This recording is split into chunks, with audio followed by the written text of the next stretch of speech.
میں انشاءاللہ جو اپنی مارچ کرنے والا ہوں، میں آج میرا جو عزم ہے وہ کبھی بھی اتنا تکڑا نہیں تھا جتنا آج ہے، کیونکہ میں آج فیصلہ کر بیٹھا ہوں کہ ملک اب دو رائے پہ کھڑا ہے۔ ایک طرف یہ وہ سارے چور 30 سال سے 26 سال سے میں جن کے خلاف کرپشن کی جہاد لڑا ہوں وہ سب اکٹھے ہیں، ان کے ساتھ میڈیا ہاؤسز جو ان کے ساتھ پیسے بنا رہے ہیں وہ اکٹھے ہیں، ان کے ساتھ نامعلوم افراد وہ ان کے ساتھ ملے ہوئے ہیں، ان کے ساتھ بیرونی سازشیں جو چاہتی ہیں کہ پاکستان ایک کمزور مقروض ملک کے رہے تاکہ وہ غلام بن سکے، وہ ان کے ساتھ ہیں۔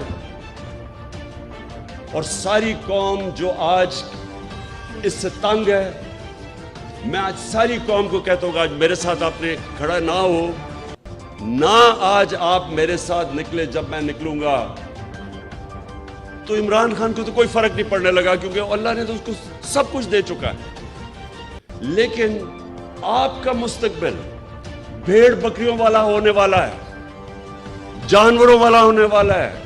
دو معاشرے، انسانی اور جانوروں کا معاشرہ۔ جانوروں کا معاشرہ ظلم کا مقابلہ نہیں کرتا، بھیڑ بکریاں نہیں ظالم کے سامنے کھڑی ہوتی۔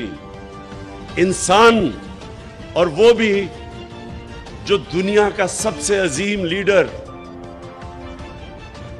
جو نبی صلی اللہ علیہ وسلم کی امت ہو، اس امت کے اوپر تو ویسے فرض ہے کہ آپ یہ ظلم کے سامنے کھڑے ہوں، بھیڑ بکریوں نہ بنے، خوف کے بت کی پوجا نہ کریں۔ یہ سب سے بڑا بت ہے۔ کوفہ کے لوگوں کو پتا تھا کہ حضرت امام حسین رائے حق پہ کھڑے ہیں، لیکن یزید کے ظلم کے خوف سے انہوں نے مسلمان کی تاریخ کا سب سے بڑا ظلم ہونے دیا، کیونکہ وہ ڈر گئے تھے۔ آج یہ قوم بھی، یہ جو حربے ہیں، یہ جو لوگوں کو ننگا کر کے 75 سال کے اعظم سواتی کو سوچے ننگا کر کے انہوں نے ٹارچر کی، کس چیز کے اوپر؟ کہ تنقید کر دی کسی کی؟ دنیا میں پاکستان کا مذاق اڑا، خوف پھیلانے کے لیے، ڈرانے کے لیے۔ ایک اسلام آباد میں جب سے ایک ڈرٹی ہیری آیا ہے، ڈرٹی ہیری وہ ہے، آپ نے وہ فلم دیکھی ہوگی ڈرٹی ہیری کی، کہ وہ ایک ایسا کوئی سپاہی تھا جو کہ بس بندوق کا فیض ساروں کو ادھر ادھر گولیاں مارتا پھرتا تھا، اس کا نام ڈرٹی ہیری رکھا ہوا تھا۔ یہ اسلام آباد میں ایک ڈرٹی ہیری آ گیا، اور جب سے یہ آیا ہے کبھی کسی کو ننگا کر کے، ویسے اس کو ننگا کرنے کا کیا شوق ہے؟